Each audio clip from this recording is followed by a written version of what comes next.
Iranian Mullah creeps on breastfeeding mother against instant karma. A shocking viral video from Iran captures a disturbing confrontation at a Qom health clinic where an Islamic cleric covertly used his mobile phone to record a young breastfeeding mother after her hijab had slipped down over her shoulders, intending to document a violation of Iran's mandatory hijab laws. When the mother realized that she was being filmed, she swiftly confronted the cleric, demanding, "Sir, check your phone and delete the videos you took of me." However, the defiant cleric refused, yelling, "I won't delete it," triggering a physical altercation as some other women also confronted him about the recording. The leaked footage of the explosive incident ignited outrage, with many condemning the cleric's actions as the repressive enforcement of hijab rules through harassment and surveillance, while hardliners defended it as upholding religious duty. As one Twitter user remarked, it exposes the quote wide opposition to the mandatory hijab laws that the regime was unable to enforce them even in Qom, Iran, one of Iran's major religious centers. The prosecutor vowed to investigate not the cleric, but instead vowed that the Iranian intelligence agencies would work to quote unquote teach a lesson to whoever leaked the damning CCTV footage.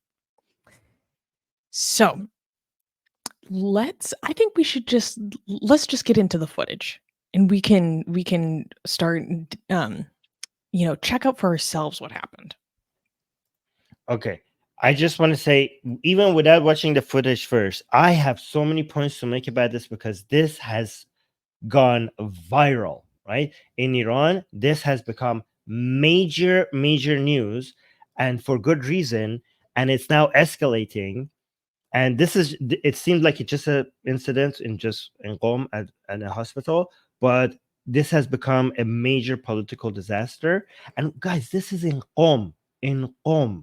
Okay, Qom is the most religious city in Iran, even more religious than Mashhad. This is the Shia central, right? So could not imagine, even in Tehran, a woman sitting in a hospital when I was in Iran without a hijab, right? But now in Qom, just like a woman, it just shows how everything is changing. But we have progressed so much in Iran in the past year or two. But look at this. Look what has happened here. So we're just going to play it without pausing all the way through. And then we're going to go back and I'm going to give you an analysis of what happened, because the analysis will open your eyes to a lot of the different norms and different things in Iran. It will give you a better understanding of how everything works in Iran. So let's just watch it all the way through once. And I'm going to narrate in the beginning where there's no sound for people who are listening. Twitter or X sucks at video playing, so I have to refresh. Yeah. Yes, which is a damn shame because they're trying to be a competitor. Yeah, so let's try again. So yeah, at the beginning it doesn't have audio, but once we go through it, the audio will show up because go on. So here we see this woman, she has her sick baby, they're in a hospital.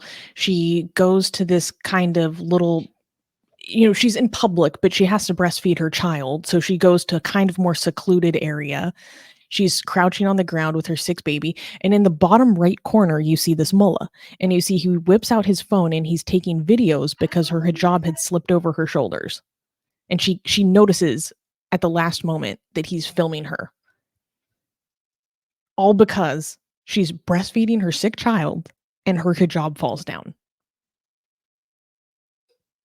As she's trying to tend to her child, as you see in the bottom right corner, you see him with the phone out. You see, whenever you see someone with this posture, right, you know it's going to be a problem. So here again. So imagine, so the mullah is at the bottom right, and this is where she's sitting, and her hijab falls while she's breastfeeding. Imagine thinking this is a moment like a mother who's breastfeeding her child. You think like, oh, her hijab fell off. Let me take a picture, right? So this is the moment that this happens. So now let's watch it. And now she noticed. She's running after him. ببینم گوشی تو ببینم گوشی تو ببینم گوشی تو ببینم گوشی تو مامان دختر خانمی رو بگیر ببینم گوشی Okay, تو here's where it gets good. ببینم گوشی تو با اجازه کی من عکس گرفتی بچه‌ی من مریض بغل منه گوشی تو ببینم گوشی تو ببینم گوشی تو ببینم به تو هیچ ربطی نداره گوشی تو ببینم This requires a lot of bravery to stand up to a mullah in Iran like this. In Qom. In Qom, yes. Mullah Central.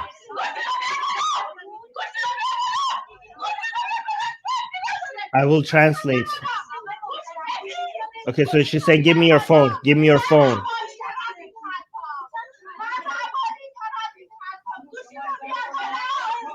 It's like, give me your phone. Give me your phone.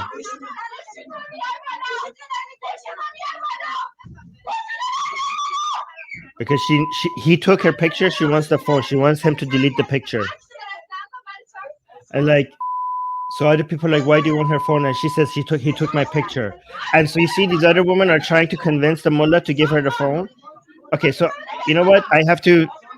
I said I will play through and through, but it doesn't. I don't think it's worth coming all the way back here. So this lady over here, she's like, let him.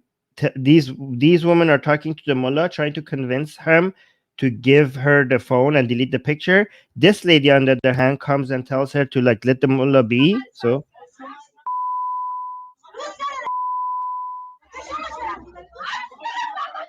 And so this woman gets angry. She's like, why would I let him go? He took my picture. So these women here are at the convincing the mullah. This woman was trying to convince the woman to calm down, but she's like, he took my picture and want him to delete it.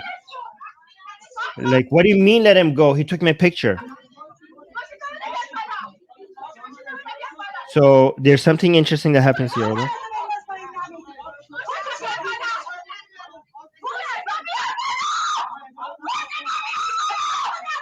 She's like screaming, give me your phone, bring up your phone. Okay, so this woman, this is a very interesting moment, okay? So this woman was convincing him, this woman was tricked the mullah.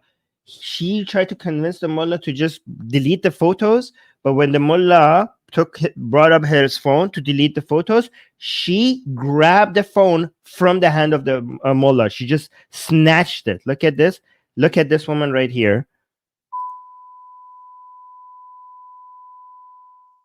Do you see that? She was acting like she was acting like she was being nice to the mullah, convincing him to just please delete the pictures. But as soon as the mullah brought the phone up, she just quickly changed mood and just grabbed the phone. She was a clever one here. And now the mullah gets really angry, and he tries to chase the woman to get his phone. Because she snatched the phone because she wanted to make sure that the photos actually get deleted, because it's easy to act like you deleted the photos without actually deleting it. You see, now she's like, so she went away with the phone. Do you see that? She attacked the woman. He put his hands on the woman this is un-Islamic, by the way. You can't touch a woman. But the mullah is running, and while he's running, the lady that grabs her, what is this in English? The abba, His robe. yeah. But his robe, and then he loses it. But then she attacks the woman that has his phone. What? And the phone falls. And now there's a look at that. Oh. There's a.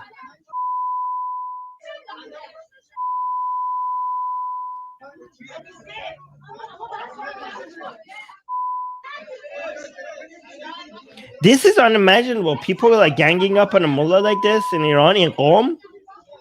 Like now everybody.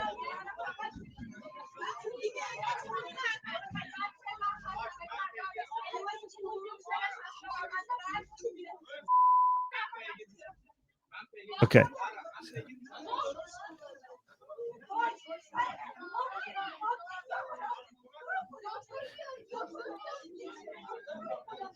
Okay.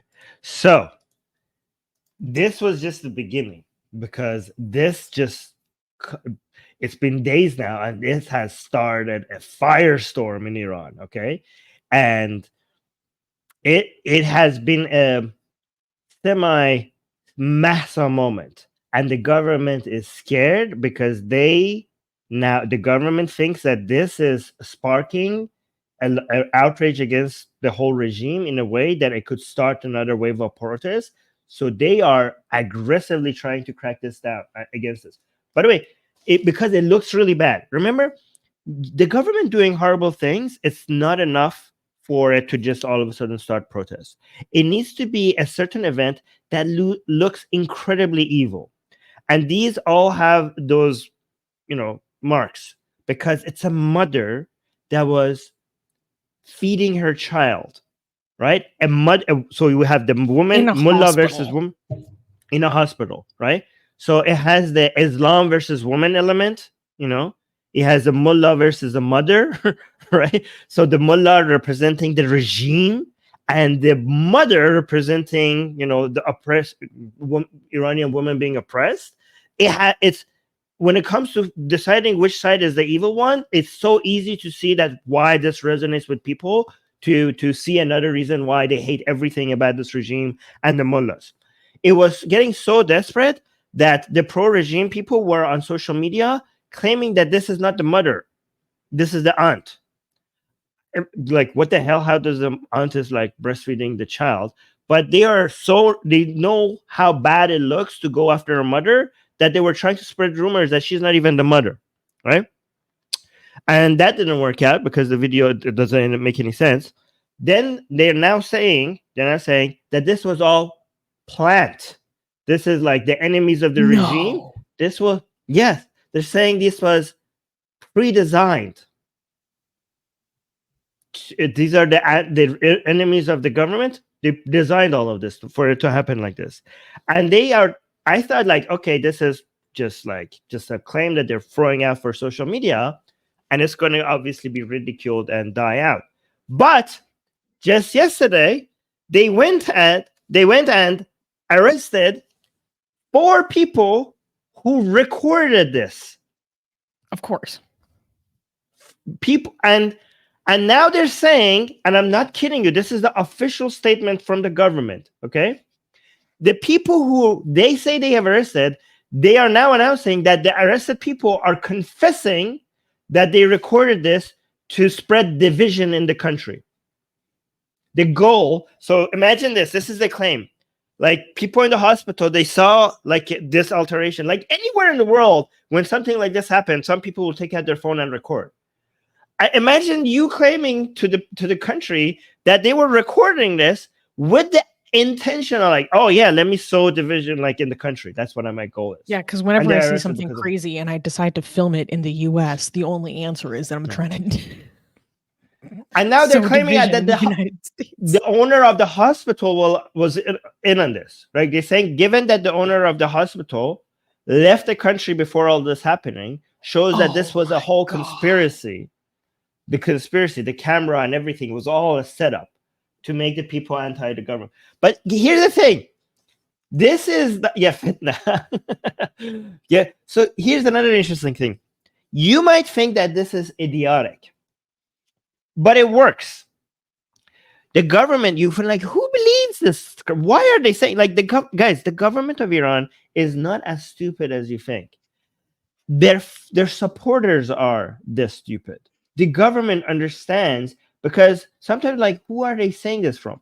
But I have spent a lot of time on social media and groups and online rooms of pro-government Iranians, even though they are a minority, a very small minority, but they are there. And they're the only last pillar that the government could, have its entire base on. Even though they're like 10% or something like that, I don't know, maybe now less than 10%. It's a very important 10% to keep. And even though this narrative, a lot of Iranians don't understand this. Like, why would the government even say such ridiculous things? Who would believe this? Well, a lot of that 10% do believe this. And even though the mass majority of the people consider that ridiculous, the point is, this is not for them. This is for that 10%, because they don't want to lose that 10%. Having a mullah going after a mother that is breastfeeding her child is a way to lose that 10%, right? Because you look like even for people who support the regime, that looks kind of like horrible. And it's very important that, and these 10% are so stupid that if you tell them that, oh, this is all obviously just a conspiracy against the government, that's enough for them. They will believe that. Okay. Well, and you know what So it it works. reminds me of is that when the uprising was happening in Iran, you know, in 2022 and 2023, and there was so much absolutely smooth-brained explanations coming out of the government about why children were being murdered and how they were being killed by regime forces. Oh yeah, they just all are spontaneously dying of congenital diseases, or oh yeah, she was actually killed by a pack of dogs, or some just absolute nonsense explanations for why suddenly there's like over almost 100 children being like killed. Right. What you said to me was, you're like, for these explanations are dumb on purpose. They make the forced they have gotten to a point where they make the forced confessions with the torture visible on purpose, because a lot of people just want an explanation. They don't care what it is. They know that it's fake, but they just want a line from the government. That's all that they need.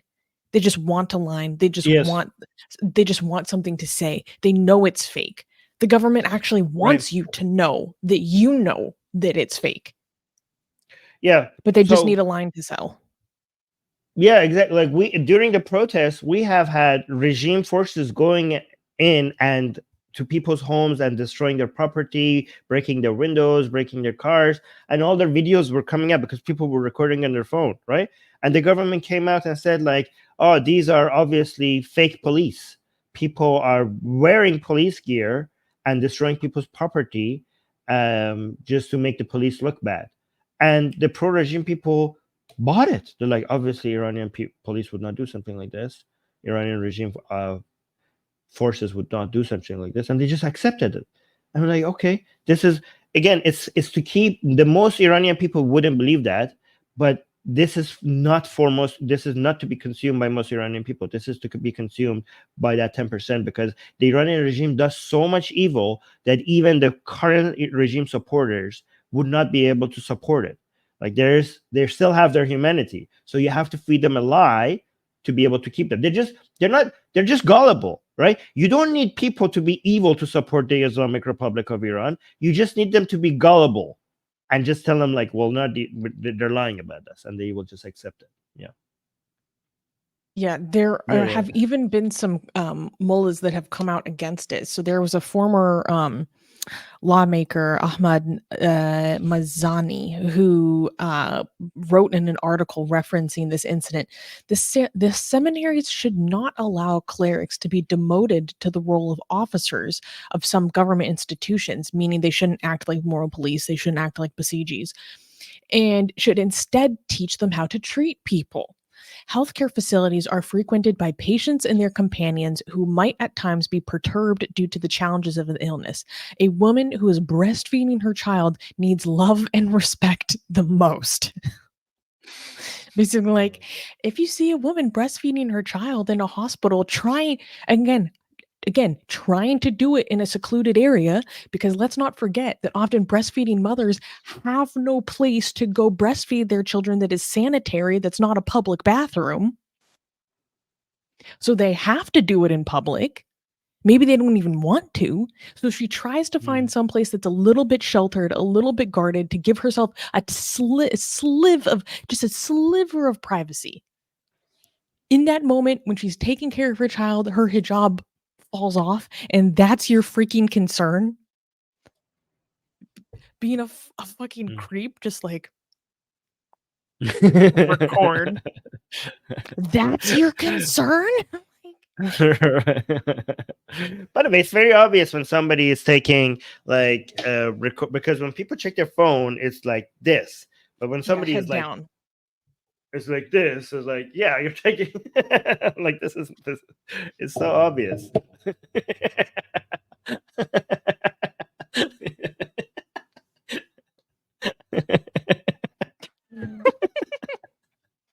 That was good. You should wear an amame, a turban while you're doing that. Yes. Oh, speaking of, that's a good question. I thought this was a fun fact that we can dig into. Alistar Nightingale saying, I'm curious about why do some religious people in Iran wear a white headband or imamet, the turban, and others wear a black headband? Is there a significance or political or theological reason behind it? And yes, there is. Jesus. And the answer is, if you have a black one, that means you're a Sayyid, which means that you are a descendant of the Prophet of Muhammad. And you wear a black one because it symbolizes mourning. So he was wearing a white turban. He is not a Sayyid. Not a Sayyid. Not a He is Sayyid. not Yeah. So black means you're a Sayyid. Yes. By the way, it's all made up. The whole who's a Sayyid and who's not a Sayyid, this was all just made up during the Safavid dynasty in Iran, and it has there's no evidence that these people are actual descendants of Muhammad. Yeah.